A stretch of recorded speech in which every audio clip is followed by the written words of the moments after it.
Meus irmãos, nós vamos ler Marcos, capítulo 6, o Evangelho de São Marcos, do versículo 30 ao 34. Os irmãos que acharam, digam amém.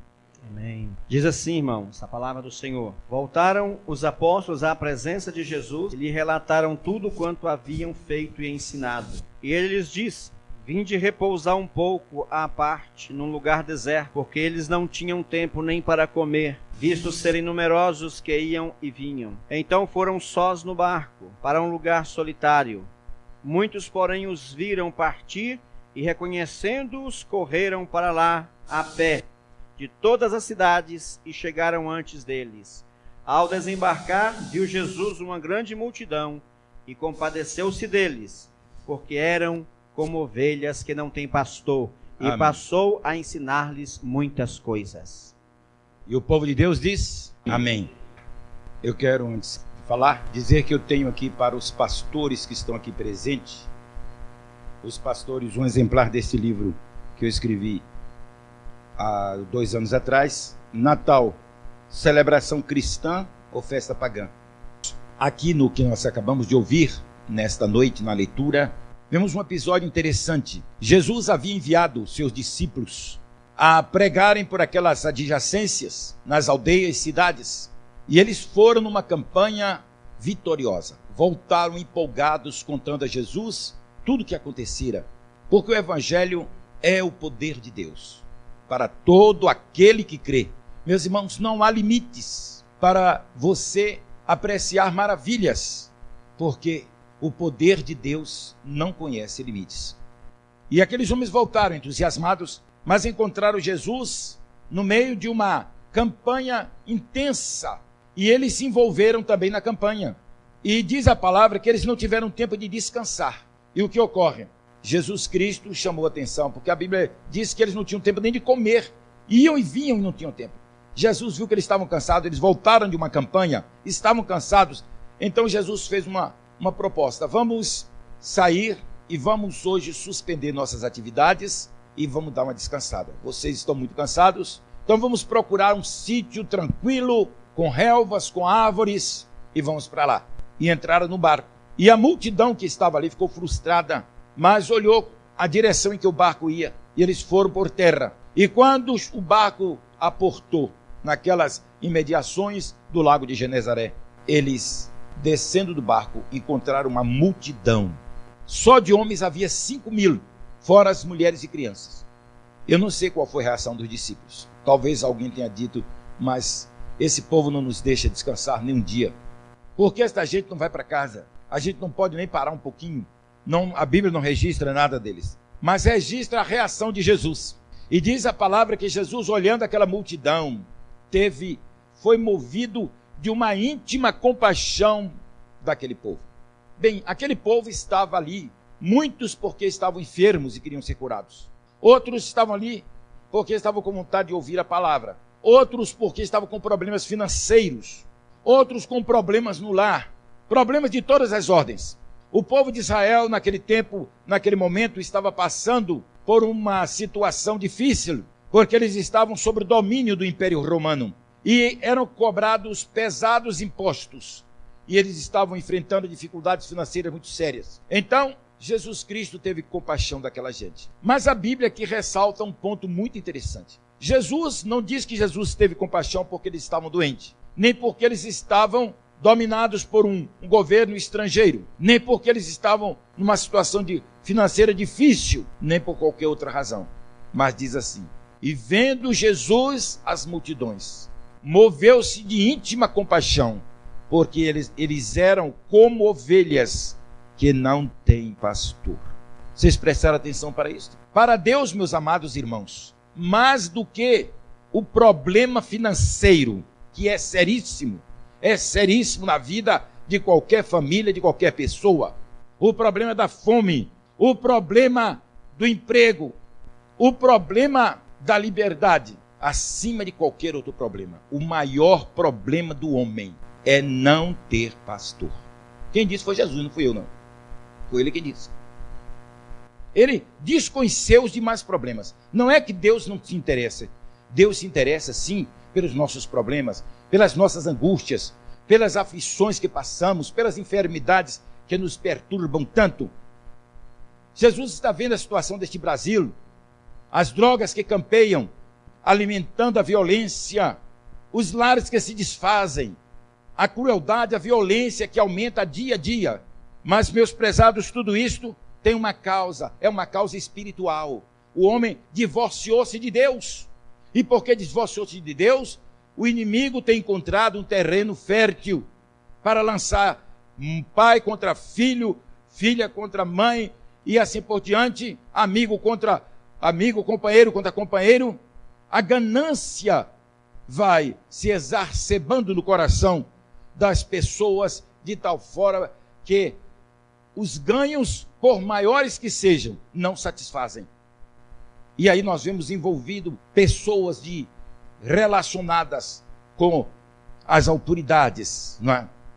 Até a justiça, que nós tínhamos grande esperança na justiça, nós temos visto ultimamente tantos casos de pessoas que se deixaram corromper. Felizmente que nem todos se corromperam. A polícia, responsável por manter a ordem, por combater o vício, envolvida. A cada dia nós vemos mais acontecer isso. Felizmente que existe um grande número que não se deixou corromper. Políticos e assim por diante. Tudo isto.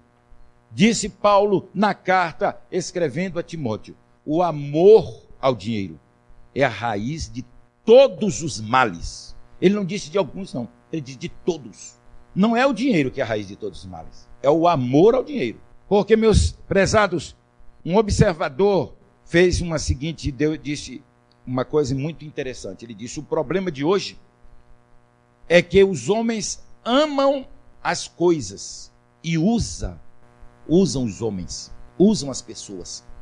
Amam as coisas e usam as pessoas. Usam as pessoas como se fossem objetos. E amam as coisas como se fossem pessoas. Você é capaz de ficar indiferente a uma situação de um empregado seu. Mas se alguém riscar o seu carro, você é capaz de levá-lo para a cadeia. Porque ele ama o carro. O carro não foi feito para amar, foi feito para você usar. A sua casa foi feita para você usar. A sua roupa foi feita para você usar. Mas as pessoas foram feitas para você amar. E, meus amados, Jesus Cristo moveu-se de íntima compaixão. Porque, meus irmãos, ovelha sem pastor é um animal indefeso. É um animal muito dependente. O pastor precisa conduzi-los a pastos verdejantes, às águas tranquilas. Precisa defendê-los dos predadores. A ovelha é muito dependente, é um animal dócil e que está exposto a qualquer momento ao perigo. Ela precisa de orientação para poder sobreviver. Não acontece isso com outros animais, mas com as ovelhas sim. E o Senhor nos comparou com ovelhas. Desde que eu li esse texto, que eu tenho olhado para as multidões que passam na rua com outros olhos. As pessoas que vão para o carnaval, os 2 milhões de pessoas que desfilam nas ruas de Salvador durante o carnaval, atrás de não sei quantos trios elétricos, 70 trios elétricos. Eu olho com uma grande compaixão, porque são como ovelhas que não têm pastor, estão desnorteados. Meus amados, o inimigo das nossas almas e o inimigo de Deus, ele anda à cata daqueles indivíduos que estão desavisados, que não têm orientação, que aceitam qualquer coisa.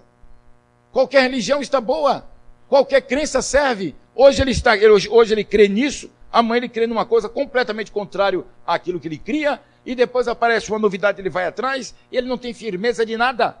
Ele não sabe nada sobre a vida eterna, que é justamente a coisa mais importante da vida. Ovelha sem pastor. E, meus amados, dê graças a Deus se você tiver um pastor. Diga, graças a Deus, porque temos um pastor nesta noite. Meus prezados, quando eu me mudo para uma cidade, eu me mudei já para várias cidades, já estive nessa cidade, já estive em Belém do Pará, em Belo Horizonte, em Recife, Salvador, Feira de Santana, já me mudei para essas cidades todas. Eu procuro logo um pastor naquela cidade, porque eu não sei viver sem um pastor. Porque eu tenho as minhas carências, as minhas necessidades. Eu preciso de alguém com quem eu dialogue, com quem eu fale, com quem eu abra o coração. E, meus prezados, o pastoreio é muito importante. o pastor tem que conduzir as suas ovelhas. E como elas gostam de ser conduzidas. Eu vou contar mais um episódio daquela viagem que eu fiz entre Roma e a Sardenha. Eu chegando, passei a noite toda viajando entre Roma e a Sardenha, no navio do mar Tirreno. E cheguei no porto de Olbia, na ilha da Sardenha. E desci pela manhã, 6 horas da manhã, o navio chegou. E nós pegamos imediatamente um trem que ia para a cidade de Sassari. E aquele trem saiu ali, cortando aquela ilha, uma ilha calcária. E naquela hora da manhã eu vi aqueles rebanhos saindo dos seus apriscos, sendo chamados pelos pastores que geralmente levavam uma flauta, uma coisa, aqueles pastores adolescentes. Eu achei muito interessante aquilo. Vários rebanhos, vários apriscos, eu vi se abrirem pela manhã e as ovelhas saindo.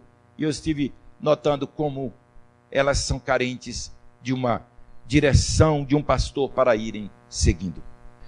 Deus sempre valorizou o ministério pastoral.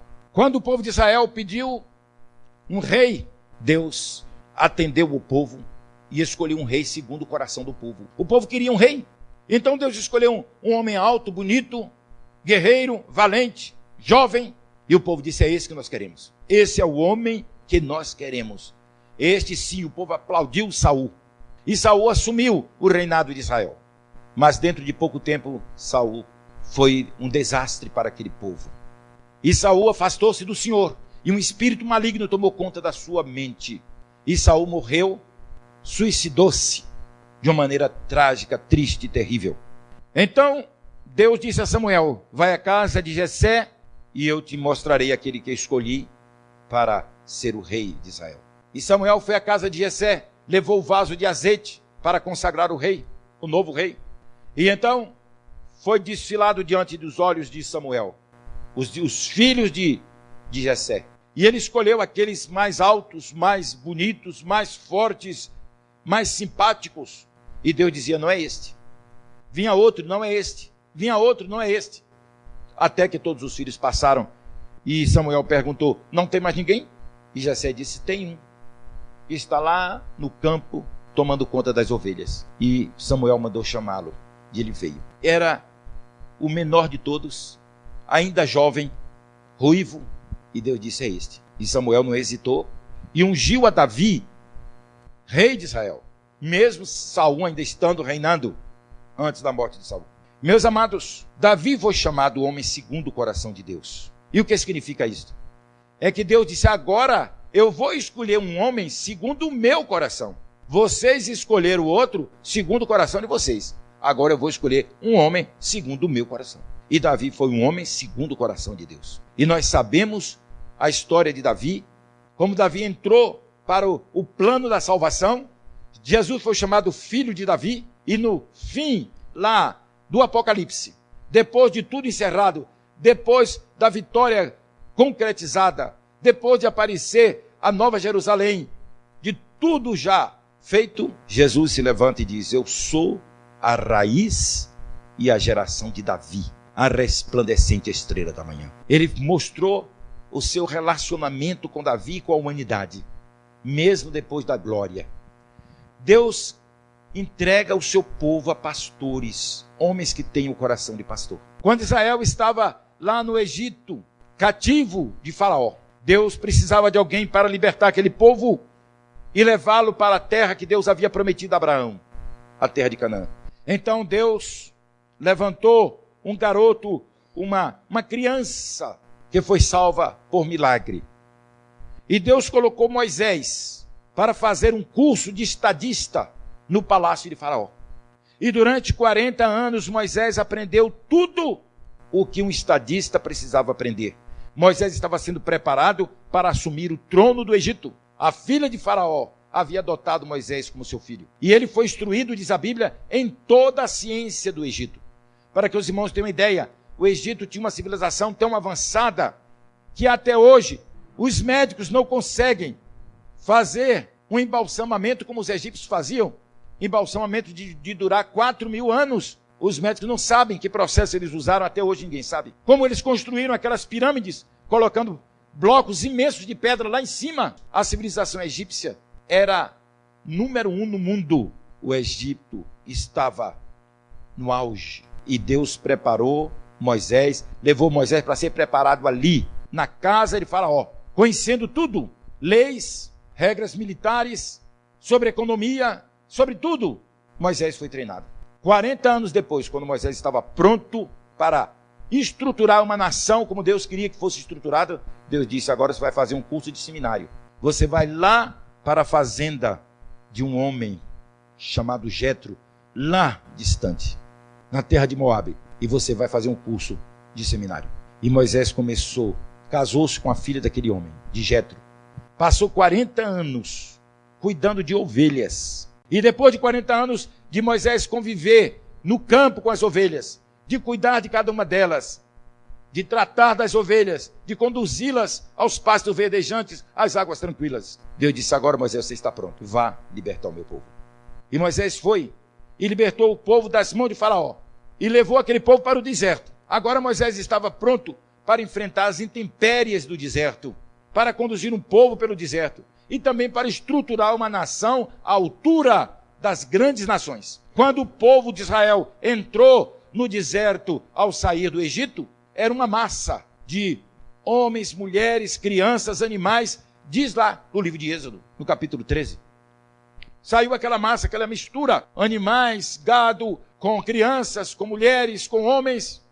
Mas quando este povo saiu do outro lado, 40 anos depois, no outro lado do deserto, era uma nação de primeira linha, com a melhor legislação que pode existir, que tem servido até hoje de padrão para o curso de direito, as leis de Moisés. Uma nação bem estruturada, guerreiros bem treinados.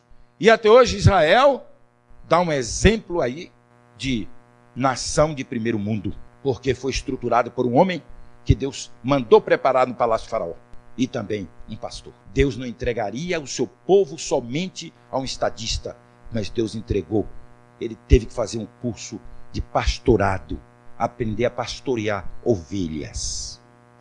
Meus amados, o que é um pastor? No Velho Testamento, nós sabemos que o pastor é um líder. O pastor é um líder. No Velho Testamento, os líderes espirituais do povo de Deus eram dois principalmente: o sacerdote e o profeta. Quem era o sacerdote? O sacerdote era um príncipe do povo que o representava diante de Deus. E como príncipe, ele se vestia como príncipe. Uma veste talar, de linho fino, ajaezada com ouro, com prata, com pedras preciosas. Usava uma tiara. Ele tinha assento, domicílio no templo. Era domiciliado no templo. Morava no templo. Ele tinha salário definido por lei. Abrindo a Bíblia, nós encontramos lá o Senhor determinando o salário do sacerdote. Geralmente era um homem casado. Então, era um homem casado, um homem que tinha um salário definido por lei, um homem que se trajava como um príncipe, que era domiciliado no templo. Então, ele representava o povo diante de Deus. Entrava no Santo dos Santos, levando as petições do povo, levando o sangue do cordeiro para apresentar ao Senhor, e voltava de lá, trazendo a bênção e abençoava o povo. Então ele era um intermediário entre Deus e o povo. Era um príncipe do povo, representando-o diante de Deus. O profeta era exatamente diferente.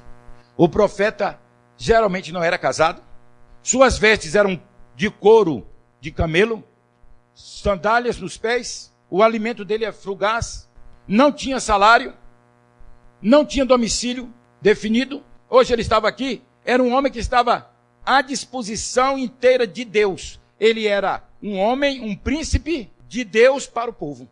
O sacerdote era um príncipe do povo para Deus. O profeta era um homem de Deus para trazer uma mensagem para o povo. O seu compromisso não era com o povo, era com Deus. Ele dizia o que Deus mandava. Ele estava aqui, Deus tirava e dizia: olha, vai para Samaria, vai para o Egito, vai para a Síria, e ele ia. Profetizava a favor de Israel e às vezes contra Israel. Ele não tinha compromisso com ninguém. Ele era um homem a serviço inteiramente de Deus, às 24 horas do dia. O profeta não tinha salário, não tinha domicílio, não tinha família. Suas vestes eram vestes simples, como João Batista, como Elias e tantos outros. E a gente pergunta hoje: O que é o pastor? Ele é um sacerdote? Um príncipe do povo? Representando-o diante de Deus? Ou ele é um profeta, um homem de Deus, representando Deus diante do povo? Eu creio que quando um pastor, para ter um ministério completo, ele tem que ser as duas coisas. Quando ele ora, intercede pelo povo, quando ele chora pelo povo, quando ele visita o povo, quando ele abençoa o povo, quando ele orienta o povo, ele está sendo um sacerdote. Mas quando ele busca do Senhor a mensagem e traz a mensagem que ele recebeu do Senhor e fala para o povo, ele é um profeta. Ele não tem compromisso com ninguém. Ele tem um compromisso com Deus. Ele fala o que Deus mandar. Micaías disse, olha, veio o recado de Acabe e aqueles para levá-lo para que profetizasse diante de Josafá.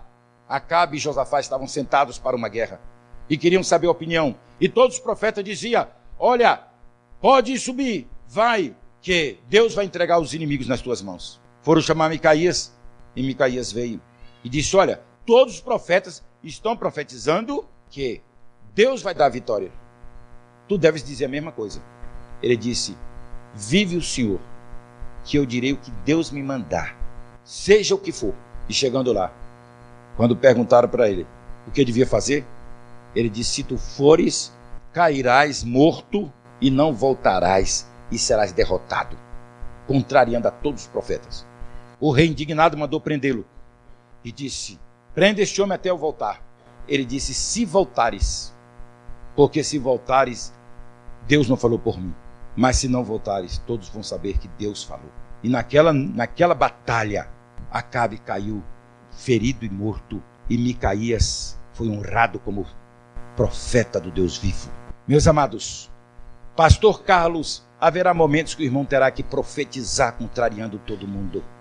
Todo mundo da igreja, todos os colegas, todo mundo quem falar.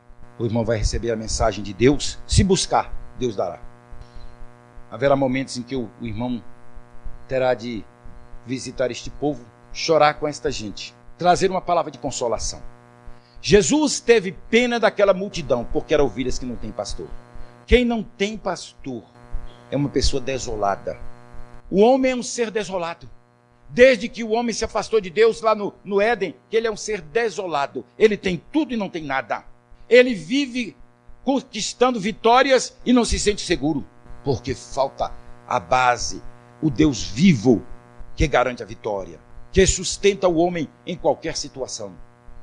E, meus amados, o pastor é aquele que traz a palavra da fé, a palavra de consolação. O Espírito do Senhor está sobre mim, disse Jesus, porque me ungiu para consolar os quebrantados de espírito, para pregar o ano aceitável do Senhor e o dia da justiça do nosso Deus. Jesus Cristo se levantou nas plagas da Judeia e disse, eu sou o bom pastor. Eu sou a porta das ovelhas. Quem entrar por mim salvar-se-á. Entrará e sairá e achará pastagem. Eu sou o bom pastor dá vida pelas suas ovelhas. Aquele que é mercenário e não é pastor, vê vir o lobo e foge, e o lobo dispersa as ovelhas. Mas o pastor dá vida pelas suas ovelhas. Ele disse, eu ainda tenho muitas ovelhas que não são deste aprisco. Convém-me agregar todas, e haverá um rebanho e um pastor. Ele disse, as minhas ovelhas ouvem a minha voz, e elas me seguem, e dou-lhes a vida eterna, e nunca hão de perecer, e ninguém as arrebatará das minhas mãos. Meus amados, eu estava no Recife, eu era seminarista, ajudava o pastor Hermes Silva na Igreja Batista de Rua Imperial. E um dia, chegando lá, o pastor Hermes recebeu um telefonema de um senhor que estava no hotel. E ele pediu ao pastor Hermes que fosse lá urgentemente. Ele era um europeu, estava chegando ao Recife naquele dia. E recebera a notícia, assim que ele chegou no Brasil, ele recebeu um comunicado que sua mãe havia falecido. E aquele homem estava numa terra estrangeira, sozinho, sem os parentes, sem ninguém. E ele abriu o catálogo e encontrou o endereço do pastor Hermes Silva. E ele telefonou. E o pastor Hermes foi lá, entrou naquele hotel e deu uma palavra de consolação, leu a Bíblia com ele, orou com aquele homem. E, meus amados irmãos, eu vi o valor de um pastor numa hora desta. Aquele homem ele apelou para um pastor. Não tinha ninguém, não tinha familiar, não tinha pessoa alguma, mas ele encontrou o endereço de um pastor e mandou buscar, porque ele era uma ovelha que precisava de um pastor. Meus amados, eu li de um seminarista chamado Petrônio, e esse seminarista, ele era muito ativo, muito inteligente na classe, mas ele dava muito fora e interrompia muitas vezes o professor e era chamado a atenção, até que um dia ele se formou.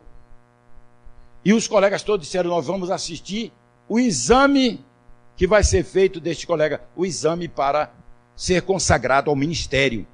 Ele teria que ser consagrado ao ministério. E então, todo mundo queria assistir o exame de Petrônio, como seria. Eu, quando terminei, eu também fui consagrado no ministério, aliás, fui examinado no seminário. Eu era seminarista e antes de concluir o meu curso, eu fui convidado para ser pastor da Igreja Batista da Várzea, no Recife. E então, o concílio se realizou ali na sala do seminário mesmo. E me fizeram inúmeras perguntas. Aí, reuniu todo mundo. Convidaram o melhor e maior teólogo que existia para fazer o exame deste rapaz.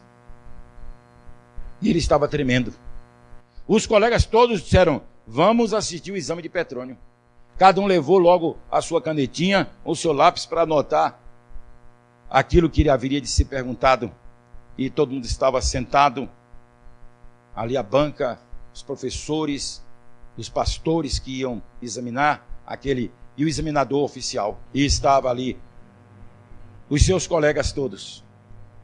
E todo mundo estava atento para saber qual seria a primeira pergunta que aquele professor, aquele teólogo de alta categoria, iria fazer a Petrônio. E ele disse: Petrônio, a primeira pergunta: você me ama? E ele olhou para o professor e disse: eu amo, professor. E todo mundo disse: agora vamos ver a segunda pergunta. E veio a segunda pergunta: Petrônio, você me ama? Ele disse: professor, eu tenho andado esse tempo todo aqui com o senhor, com todo mundo. O senhor tem acompanhado a minha vida e o senhor sabe se eu amo ou não. E a turma ficou na expectativa: não é possível que esse professor tão culto, tão sábio, faça essas duas perguntas. Mas isso é um introito do exame. Vê a terceira pergunta: Pedro, tu me amas? Senhor, tu sabes de todas as coisas. Tu sabes que eu te amo. Ele disse: aprovado. Apacenta minhas ovelhas. Aprovado. Apacenta as minhas ovelhas. Meus amados, o exame que Jesus fez com Pedro só constou de 3 perguntas: tu me amas? Tu me amas? Tu me amas? Então, apacenta as minhas ovelhas. Jesus quer entregar as suas ovelhas nas mãos de homem que amem primeiramente a Jesus. Que amem primeiramente a Jesus. Só homens com esta qualificação poderão pastorear o rebanho do Senhor.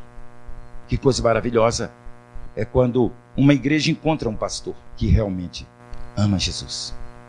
Ele é diferente. Se ele ama Jesus, ele ama a sua família, ele ama as suas ovelhas, ele ama a causa do Senhor. E meus amados, ontem nós falamos da glória da igreja. Jesus aparecendo na ilha de Pátimos, diante de João, que estava exilado por causa da palavra do Senhor. Preocupado com as igrejas, preocupado com os pastores. E quando ele virou-se para ouvir quem falava com ele, era Jesus, seu amigo, que viera visitá-lo. E ele passeava entre os candeeiros de ouro. E disse: estes 7 candeeiros representam as 7 igrejas. E eu disse que uma das igrejas é esta igreja, porque ela está fazendo jubileu de ouro, então ela deve estar entre os candeeiros de ouro. Mas João viu na outra mão do Senhor, na mão direita, 7 estrelas. E o Senhor lhe disse: João, estas 7 estrelas representam os 7 pastores da igreja. É que Jesus tem um cuidado especial com os pastores que ele escolheu, os ungidos, e coloca e segura-os nas suas mãos. E eles devem ter o brilho das estrelas. Ele deve ter o brilho das estrelas. Porque se a igreja deve resplandecer a glória de Deus, como nós dissemos ontem, que a igreja foi levantada para resplandecer a glória de Deus, refletir a glória de Deus. E os pastores, como diz Paulo, devem ser o exemplo dos fiéis, então ele deve refletir muito mais ainda a glória de Deus, diante da igreja, diante da sociedade. Eu li um verso de um poeta maranhense que ele disse: olha, estrela, se te afastares da rota que Deus te traçou, pela glória fútil de um minuto, as trevas entrará em ti, e rolarás conspurcada, triste e solitária, como uma coisa que se perdeu, como um destino que se acabou. Cuidado, estrela, cuidado, para que a noite não entre em ti. Meus amados, as estrelas estavam nas mãos do sumo pastor que é Jesus. Ele disse: eu sou o bom pastor. Ele pastoreia toda a igreja do Senhor, aqui na terra. E como representante deste Jesus maravilhoso, que disse: estarei convosco todos os dias, ele enviou o Espírito Santo para representá-lo, para tomar conta do rebanho, através de homens de Deus, comprometidos com Deus, aprovados por Deus, para fazer a obra do Senhor neste mundo, neste jornar de ar, consolando, edificando, instruindo e abençoando o povo de Deus, com a bênção do Deus onipotente. Que o Senhor seja com o pastor Carlos, que ele dê um ministério profícuo neste lugar, e que todos possam ver nele um profeta e um sacerdote a serviço do povo de Deus. Que o Senhor nos abençoe.